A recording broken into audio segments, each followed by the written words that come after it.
Itu bahwa pariwisata sekarang ya bukan hanya diperhatikan oleh pemerintah atau pihak swasta, tapi sampai tingkat desa itu sudah, Pak. Oh iya iya. Tingkat desa sudah menjamur itu desa-desa wisata.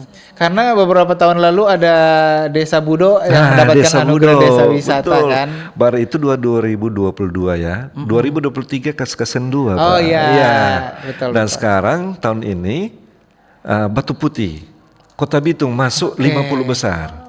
Nah, jadi mudah-mudahan bisa masuk lagi yang terbaik untuk Batu Putih Kota Bitung, desa Amin wisata. amin. Kita doakan. Oh, nanti desa tersebut juga jadi lebih sadar pariwisata, Pak. Iya. Mereka lebih akan giat dan karena ujung-ujungnya kan kesejahteraan masyarakat itu, desa itu yang akan merasakan, menikmatinya. Pemerintah tidak bisa jalan sendiri ya. Ya, termasuk bersama dengan stakeholder pariwisata. Tetapi kita harapkan juga bantuan dari masyarakat luas, masyarakat Sulawesi Utara, untuk mari sama-sama orang menjaga, ya, melestarikan, bahkan berkesinambungan terkait dengan pariwisata. Jangan hanya stop di sini, tetap kita upayakan untuk lebih baik lagi ke depan.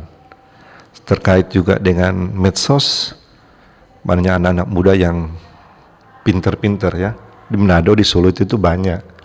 Nah, marilah kita bantu untuk mempromosikan daerah kita.